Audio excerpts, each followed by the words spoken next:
Budget આવવાનું છે અને ટેક્સટાઇલ સેક્ટર કે જે સૌથી વધારે રોજગાર કૃષિ પછી ઉત્પન્ન કરે છે, તો આપણે અમદાવાદના જે કેપ્ટન ઓફ ધ ઇન્ડસ્ટ્રી છે ટેક્સટાઇલ સેક્ટરના, એમની સાથે ચર્ચા કરીએ કે નાણામંત્રી પાસે તેઓની શું અપેક્ષા છે.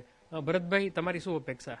નહીં, આ વખતે ટેક્સટાઇલ ઇન્ડસ્ટ્રી ખૂબ ક્રિટિકલ સ્ટેજમાંથી પસાર થઈ રહી છે અને અમે ઈચ્છીએ છીએ કે આ વખતે નાણામંત્રી નિર્મલા સીતારામન એક બુસ્ટર ડોઝ આપે ટેક્સટાઇલ ઇન્ડસ્ટ્રીને અને એક હોલિસ્ટિક એપ્રોચ લે. ટેક્સટાઇલ ઇન્ડસ્ટ્રી માટે એક જુદું જ એપ્રોચ લેવું જોઈએ અને એના માટે આખા ઇન્ડસ્ટ્રીને જે આ વખતે સ્ટોકથી અને બધું માલથી ઘણું ભરાયેલો છે એમને એક ઇન્ટરેસ્ટ રિલીફ આપે.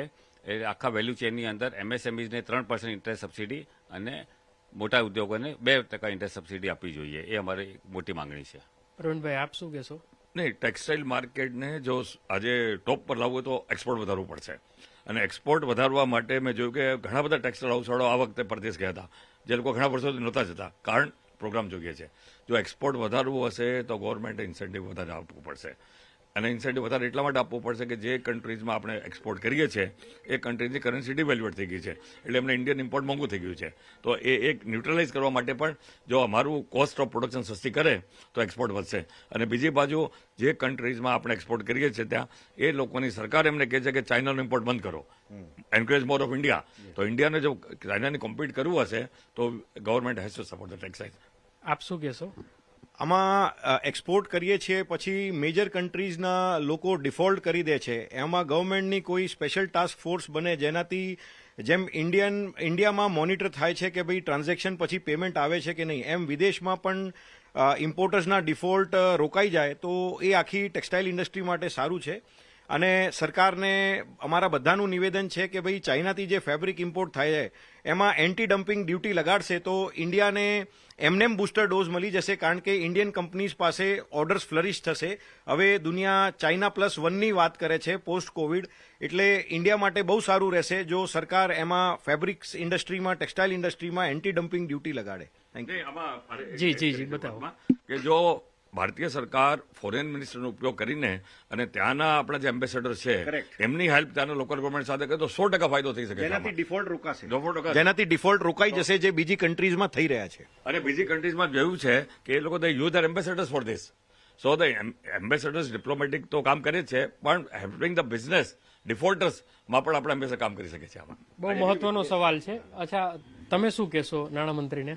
गवर्नमेंट से यही अपेक्षा है कि ફોર ટેક્સટાઇલ સેક્ટર એ અમને થોડું ઇઝ આપે અને લેન્ડિંગ રેટ લો કરીને અને ઇન્કમ ટેક્સમાં પણ રિલીફ આપે તો વુમન એમ્પાવરમેન્ટમાં થોડું એ એન્કરેજમેન્ટ મળશે, જે મોદીજીનું ડ્રીમ છે. ડન. હજુ 1-2 प्रतिक्रिया છે, આપ શું કહેશો? मैं गवर्नमेंट से चाहूंगा कि गवर्नमेंट जीएसटी को सिंप्लीफाई करे, पूरे टेक्सटाइल चेन को एक सिंगल जीएसटी टैक्स पे लेके आए सो दैट पेपर वर्क का जो प्रोसेस है वो कम हो and simplify so that company can grow. તમે શું કહેશો? કંપનીઓ પર 22% ટેક્સ છે અને પાર્ટનરશિપ ફર્મ પર 30% છે, ઇન્ડિવિજ્યુઅલ પર 30% છે, તો એવું કેવું ચાલે? તો બધાને 22% પણ લાવવા જોઈએ. કરેક્ટ. હા, પ્રવીણભાઈ, અપેક્ષા જે વાત કરી છે ઇન્કમ ટેક્સની, મને પણ હમણાં ખ્યાલ આવ્યો કે નેપાળની અંદર બેઝિક ડિડક્શન ટેક્સ ઇન્ડિવિજ્યુઅલ 1 છે, પણ જો કપલ હોય, મેરિડ કપલ હોય તો એ 1.5 થઈ ગયું છે. એટલે કે ધારો કે બેઝિક ટેક્સ ડિડક્શન 5 લાખ હોય અને if you are a married couple તો એ 7.5 લાખ છે, કારણ એનો ખર્ચ વધી જાય છે.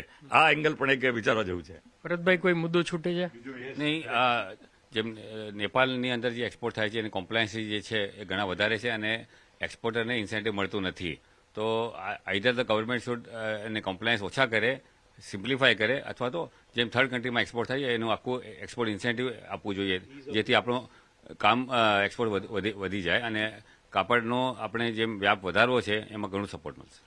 બિલકુલ. તો ખાસ કરીને અગર જો આ ઇન્ડસ્ટ્રીને આ પ્રકારના સૂચનો કર્યા છે એ પ્રમાણે વર્તવામાં આવે તો ન માત્ર ટેક્સટાઇલ સેક્ટરને ફાયદો થશે પરંતુ કૃષિ ક્ષેત્ર કરતાં પણ વધુ રોજગારનું નિર્માણ થશે અને સરકારને અબજો રૂપિયાનું રાજસ્વ પણ વધી શકે તેમ છે.